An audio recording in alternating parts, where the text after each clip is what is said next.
terima kasih yang luar biasa mungkin buat orang tua kita ya. Jadi dari mereka mungkin dari doanya, dari semasa beliau mengandung, mungkin sampai beliau, melahirkan. Jadi doa orang tua itu mungkin menurut saya luar biasa dan itu sampai sekarang pun kita rasakan. Apakah tidak ada konflik of interest dari dokter ketika dokter punya rumah sakit pribadi dan dokter juga sekaligus kepala rumah sakit daerah?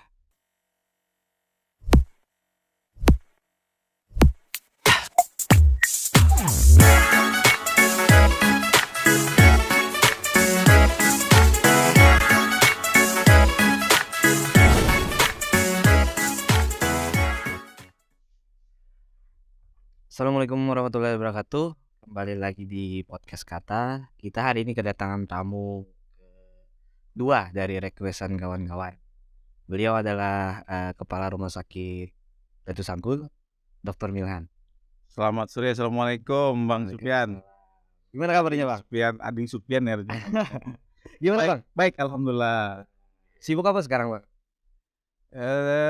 Biasalah di rumah sakit umum daerah Datu Sanggul. Saya juga sebagai dokter kandungan di Datu Sanggul dan di Rumah Sakit Handayati. Di organisasi ya di IDI dan Yayasan Kanker Indonesia. Yayasan Kanker dan IDI. Ikatan Dokter Indonesia. Katanya ada pantun tadi buat podcast Kata. Wah, ya. Naik onta ke negeri Syria.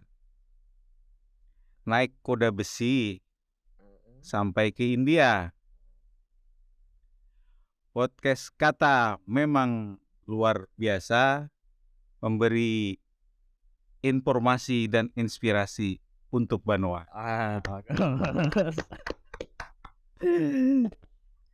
Jadi kita gini ya Bang, katanya ini kan kami punya grup Facebook yang udah anggotanya udah lumayan lah, belasan ribu lah.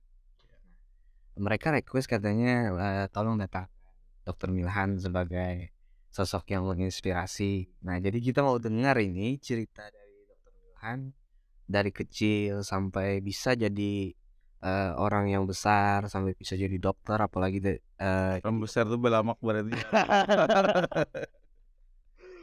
Oh, Memang kurus bari. dan sekarang gua tahu besar. Tapi ini dok, panggilnya dok aja. Boleh. Ini, memang sudah kaya dari kecil kah, sampean? Abah ulun itu waktu ulun kecil, abah tukang ojek. Mama pedagang wadai di pasar Wadai Subuh. Pasar Subuh ya. Inggih. Jadi kalau orang bahari ya termasuk orang sakit lah bahasa Banua kan. Bahkan ulun SD itu membungkusi kacang jarok. Bungkusi kacang jarok diantar ke warung-warung. Itu Jadi membantu orang tua. Inggih. Jadi kita di rumah itu abah mama ulun dan ading membuat abah menyangga kami yang membuati ke tempat itu kacang jaruk itu. Yang ngantarnya ke warung-warung? Abah, tapi kita bagian yang buatnya. Jadi satu bungkus itu 100 rupiah. Dulu harga dulu. Iya, Sekarang kan 1000 sekarang. Berarti jauh perbandingannya, dok. Gini dok, ulun tuh mau tanya dok, kan sampean bisa sampai jadi dokter dan sebagainya. Itu apakah memang pintar dari SD, SMP dan sebagainya, itu memang sudah pintar kah dok? Maksudnya sudah ranking dari sekolah-sekolah itu kah? Ya alhamdulillah waktu kecil itu dari SD, SMP, SMA kebetulan alhamdulillah ya Allah. Bisa ranking 1. Ranking 1 terus dok? Alhamdulillah. Kemudian masuk kuliah itu tanpa tes alhamdulillah. Oh jadi apa namanya, beasiswa? Undangan tes undangan. ya, tes. Tetapi sebelumnya itu tidak langsung di kedokteran. Nanti nanti itu nanti Dok, kita bicara Heeh, kita bicarakan, masa kecil dulu ya. masa kecil dulu. Jadi Eee, SD, SMP, SMA. Jadi waktu kecil itu tadi dagang kacang jaruk ke warung-warung. itu gimana penghidupannya Dok? Maksudnya ketika misalnya keluarga ini kan ya ibu, jualan wadai, abah ini tukang ojek. Kesehariannya seperti apa Dok? Apakah memang kebutuhan pokok sehari-hari ini sudah tercukupi? Habis itu gimana soal uang jajan sekolah ketika itu? Ya terus terang kekurangan ya, karena kita dengan jumlah keluarga itu berempat saudara, tapi sepupu kami juga yang, anak dari saudara ibu saya juga di rumah kami. Jadi berdua mereka, bahkan sempat bertiga jadi 7 di dalam rumah itu yang mencarikan biaya itu juga. Jadi 7 orang yang Iya dibiayai orang tua waktu itu. iya, jadi agak tapi ya yang sepupu saya juga kadang dapat kiriman juga dari ibu bapaknya, cuman tetap kita ya lumayan berjuang keras juga lah untuk bisa hidup. Bahkan untuk kita kuliah itu mau kuliah ya, itu tidak takut untuk mau ke kedokteran, karena mahal kan kesannya di kedokteran itu. Jadi kita mulai dari SD, SMP memang di SMA diajari untuk, prihatin lah. Dokter, kelahiran mana Dok? Ulun lahir di Gadung, Lahir di Gadung? Gadung Oh, Kecamatan Pangarangan. iya. Jadi Gadung, daerah Pekarangan, kecamatan. Jadi sejak umur lahir sampai umur sekitar usia TK ya usia TK saya pindah sama keluarga ke rantau, Ke Cangkring kah? Cangkring. Berarti memang masa-masa SD, SMP, SMA, sampai kuliah itu Dok, yang, hidup seadanya dengan Mhm, orang tua. Gimana Dok? Ini kan itu kan perlu biaya lah kita bicara soal kuliah ini kan, kita bicara soal pendidikan ini kan, dari SD sampai kuliah ini kan perlu biaya yang besar. Nah, artinya orang tua dokter ini gimana caranya, memperjuangkan biaya itu biar bisa menyekolahkan? Dokter kan sudah S berapa ini Dok? saya sebenarnya sudah kalau setara S3 sudah ya subspesialis ya, terus, saya ngambil S3 lagi sedang di UI ini sekarang, ngambil tentang Itu kedokteran. gimana biayanya Dok? Kita SD, SD, SMP, waktu SD, SMA. SMP kita, untuk SMP ya, SD itu belum ada beasiswa, waktu SMP kita alhamdulillah dapat beasiswa. Mmm, Jadi SMP, SMA dapat beasiswa, jadi lumayan lumayan lah untuk membantu, kehidupan. Jadi waktu SMP juga alhamdulillah beberapa kali juara-juara seperti Cerdas Cermat tuh bahkan sampai ke tingkat nasional. oh. Jadi dari situ dapat beasiswa alhamdulillah dan lomba siswa teladan juga di sekabupaten Tapin juga sampai juara 2 teladan tingkat SMA se-Kalsel itu alhamdulillah. Jadi dari situ kita dapat beasiswa, kemudian dapat, eee, lumayanlah untuk nyambung lah. Mmm, Bahkan kuliah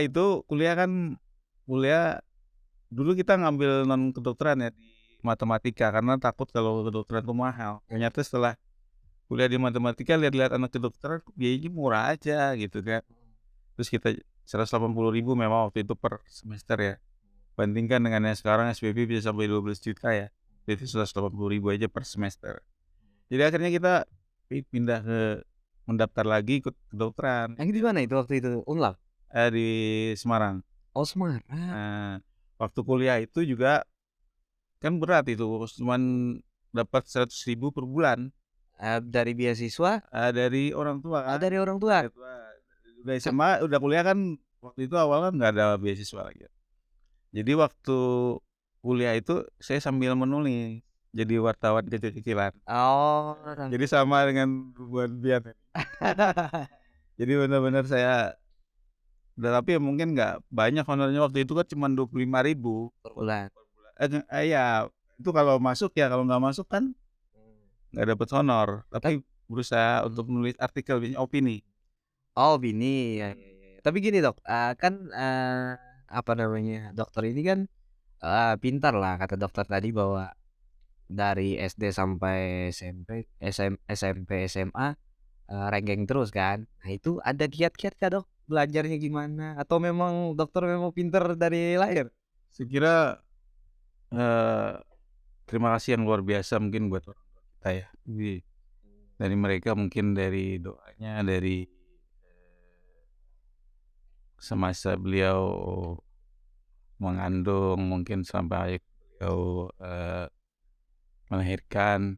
Jadi doa orang tua itu mungkin menurut saya luar biasa, dan itu sampai sekarang pun kita rasakan.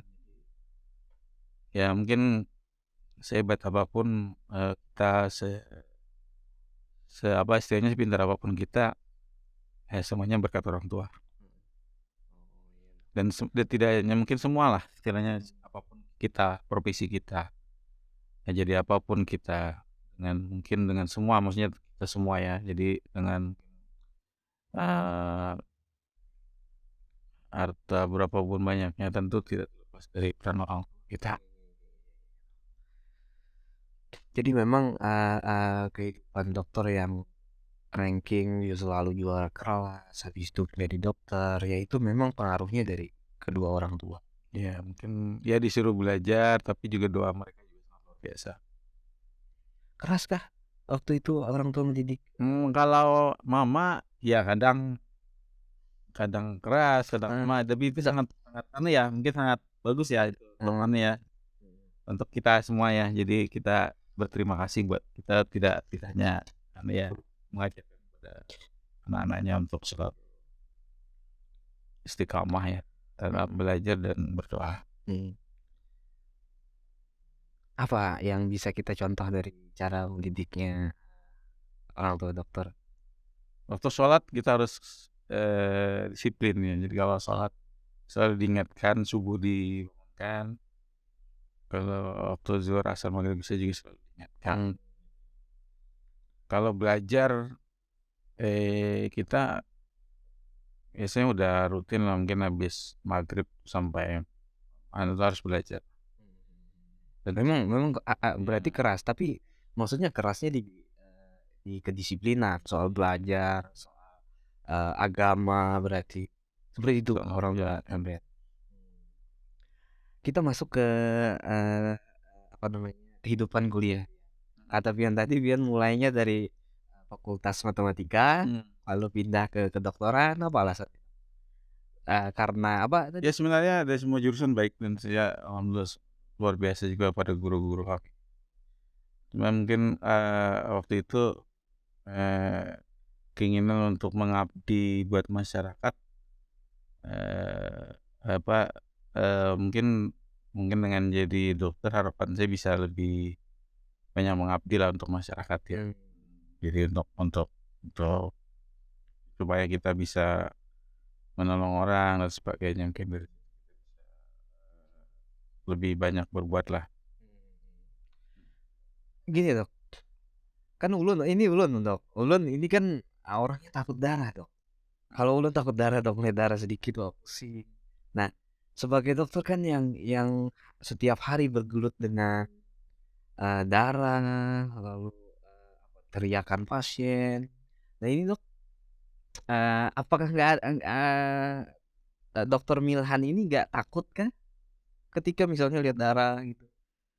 Ya nanti sudah terbiasa, kalau sudah awal-awal ya, waktu masuk kan ya harus masuk ke kamar mayat dulu waktu diterima pertama kedokteran kan. Mmm. Jadi semua dikumpulkan dengan mayat-mayat itu kita. Jadi ya harus berani, pikirannya bahwa mayat tidak ada apa-apanya, itu aja. Aduh. Kalau sudah berarti kan pikiran yang menghantui sebenarnya Mmm. ketakutan itu ya. Kalau kita tidak takut ya biasa aja sebenarnya, dan itu menjadi biasa aja lah dalam Mhm. darah, kemudian ketuban ataupun lain-lain, itu sudah biasa. Mayat, kita otopsi mayat ya, dengan apalagi mayat yang sudah lama membusuk itu kan baunya luar biasa. Jadi kita sudah dibiasakan lah untuk Sudah itu. dibiasakan. Jadi biasa. Awal-awal yang mungkin sebenarnya atau takut ya sebenarnya, jadi udah terbiasa menjadi biasa. Waktu itu Dok, mahal kah biaya kuliah Dok, di kedokteran? Yang asumsi saya waktu itu mahal ya, tapi ternyata setelah teman tahu saya menjalani kuliah 1 tahun di fakultas lain ya, ternyata murah aja, jadi makanya saya tertarik. Ulun kan ini Dok, katanya biaya kayak buka meja untuk operasi sekian, katanya emang bener kah? Atau Mungkin swasta ya, ya tapi sekarang pun di negeri itu juga mahal kalau yang jalur itu ya, jalur apa, mandiri namanya. mmm, Jadi kalau mungkin kita memang harus dari segi prestasi belajar untuk anak kita kalau mau masuk memang harus bagus ya.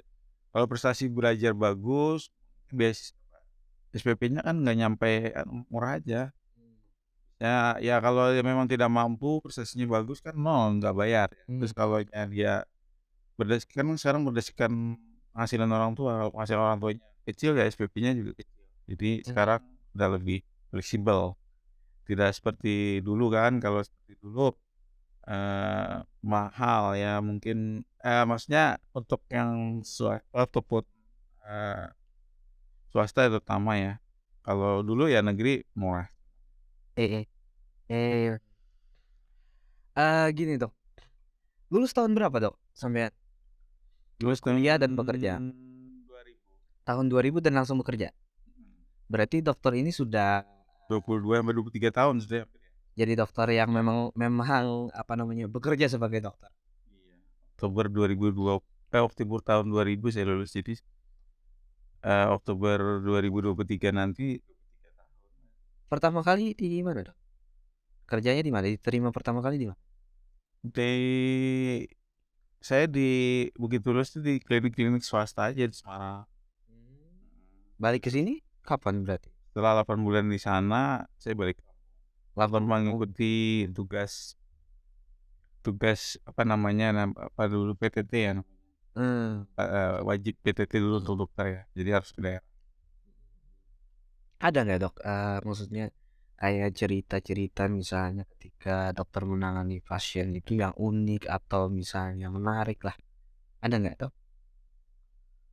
Iya, kalau yang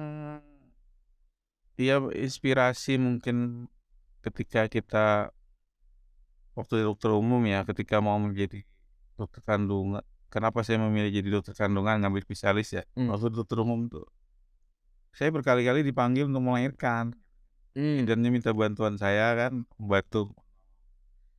Ada satu pasien yang mungkin ketinggalan plasenta. mmm, Saya selama selama kuliah S1 itu dulu, selama kuliah dokter umum tidak pernah diajarin bagaimana merogoh merogoh ari-ari yang ketinggalan. mmm, Tapi kalau pasien itu tidak saya rogoh dengan perdarahan hebat kayak gitu, mungkin dia akan meninggal. mhm, Tapi ketika, oh ini saya harus berani untuk merogoh, ari-arinya untuk saya keluarkan. Kalau tidak saya keluarkan, kemungkinan besar pasiennya meninggal. Kalau saya keluarkan dan berhasil, kemungkinan akan tertolong. Dan itu saya lakukan. Dan alhamdulillah pasiennya berhasil hidup gitu. Jadi sampai sekarang?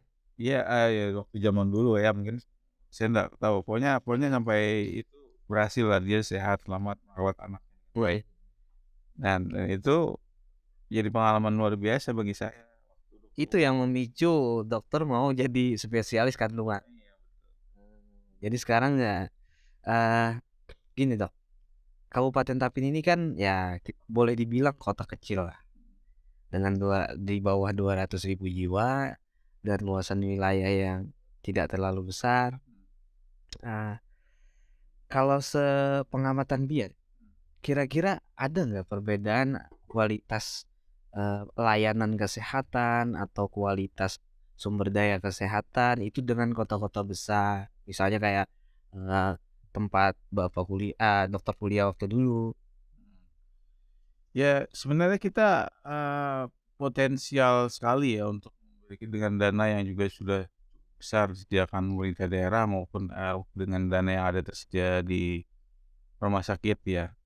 Jadi kita memang, sebenarnya bisa saja semua baik dengan, keadaan yang ada pada kita untuk memberikan yang terbaik buat pasien. Tinggal kemauan kita semua untuk berbuat yang lebih baik untuk masyarakat. Itu aja sebenarnya tekad dan semangat kita untuk berbuat yang lebih baik. Saya contohkan untuk hal-hal yang kecil ya, misalnya mungkin ketika kita, eee, menolong persalinan ya, mungkin bagaimana kita bisa lebih maksimal memberikan rasa empati, rasa simpati kepada pasien. Ya pada saat pasien kesakitan misalnya kontraksinya bikin sakit, pada saat kontraksi kan kesakitan banget. Nah kalau kita nggak empati mungkin, Bu, diam diam diam." Nah itu kan kalau kita memberi empati, "Bu, ya sabar Bu, ini mungkin proses persalinan, sebentar lagi." Nah dengan kata-kata yang menenangkan pasien itu aja kan sudah termasuk memberikan pelayanan yang luar biasa juga pada pasien, di samping fasilitas kita yang harus kita lengkapi dan benahi. Nah, jadi dokter kan, hari ini dokter adalah kepala rumah sakit RSUD Datu Sanggol kan. Sejak kapan itu, Dok? Saya dilantik itu tahun November 2017. 2017 sampai 2023 ini, Iya, Dok, kan? kira iya. Sekarang gini, Dok, ulun ini pertanyaan sebenarnya pertanyaan kawan-kawan banyak yang diskusikan ketika ulun nanya soal dokter. Ketika diskusi ini mau, ngobrol sama Dokter Minhan kira-kira apa bagusnya pertanyaanku kan. Ada pertanyaan menarik dari kawan-kawan itu gini, Dok.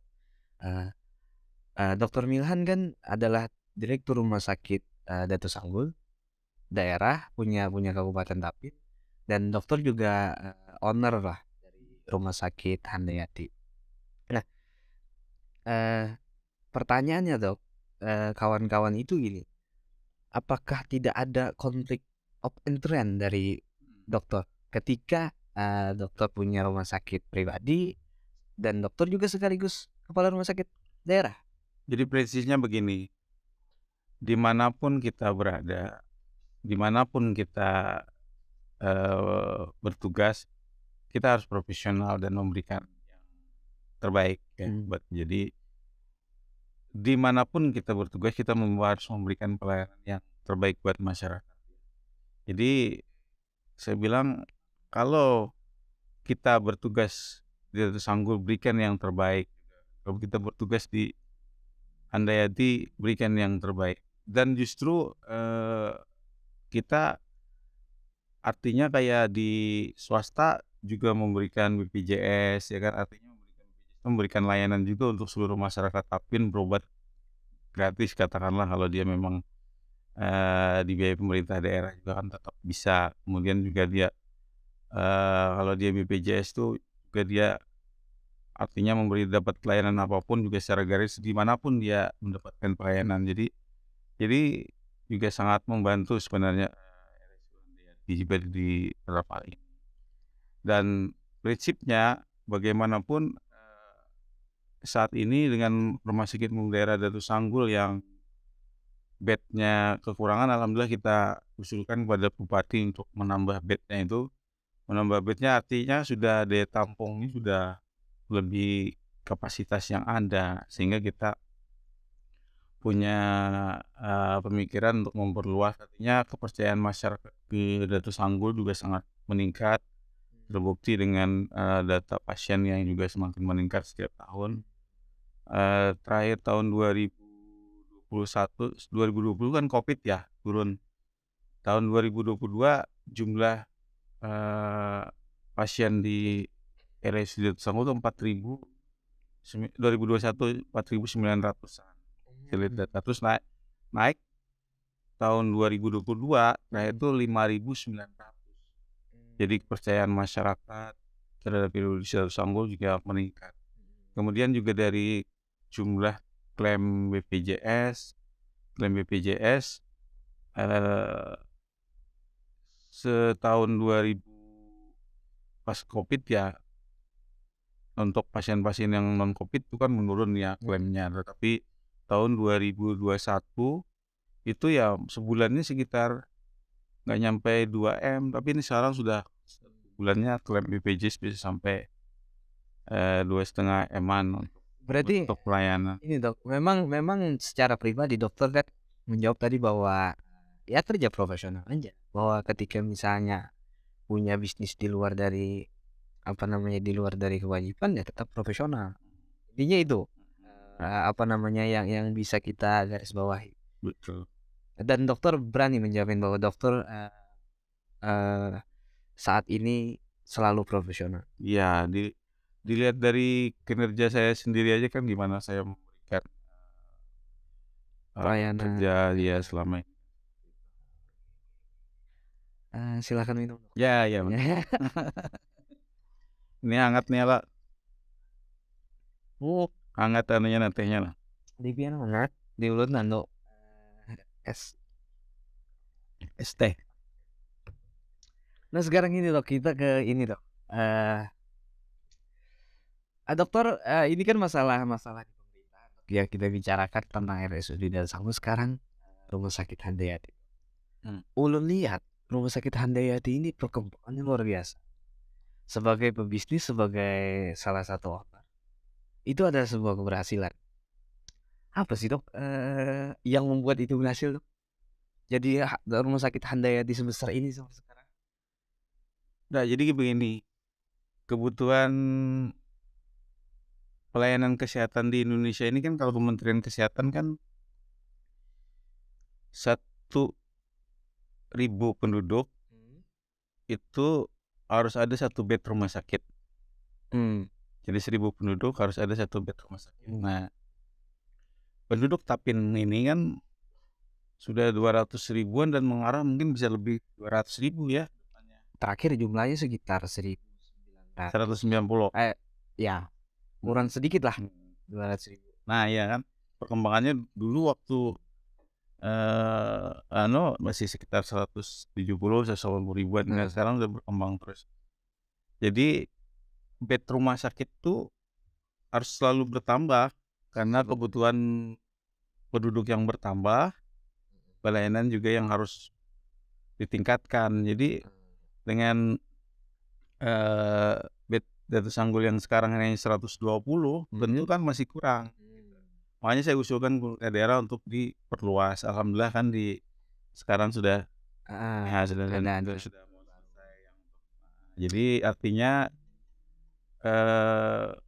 pelayanan kesehatan itu memang setiap tahun, setiap bulan tuh Harus meningkat. masyarakat ya masih memerlukan lah. Jadi penduduk dengan jumlah penambahan penduduk yang semakin hari semakin bertambah, apalagi banyak pekerja-pekerja dari luar itu ya. Jadi ulun pikir gini, artinya gini, ulun melihatnya bahwa Rumah Sakit Handayati hari ini tuh hadir untuk membackup sesuatu yang kurang dari rumah sakit daerah. Seperti itu mungkin. Iya, bed pertama dari segi bednya ya, tempat tidurnya sekarang. Tapi sekarang sudah untuk rumah sakit daerah sudah kita tambah sampai 200-an. Handayati itu kan cuma 50. Kalau dari segi pendapatan Dok, sekarang lumayan besar nggak? Nggak, nominal kan nggak kita sebut lah. Cuma rumah sakit Lumayan lah, lumayan kadang lumayan lah untuk sebuah penghasilan. Makanya ketika orang sekarang ini banyak yang wah bisa buat maju katanya, buat maju apa tapi iya ngomong swasta maju apa maju jadi ya itu buat penghasilan ya swasta ya namanya swasta mungkin ada lebih juga lah mungkin buat ini ya. Katanya bangunnya dulu tuh agak lumayan sulit Dok. Katanya sampai jual tanah orang tua katanya. Katanya sih. Enggak. Itu semua dari saya. Orang tua nggak ada tanah, dari tanahnya.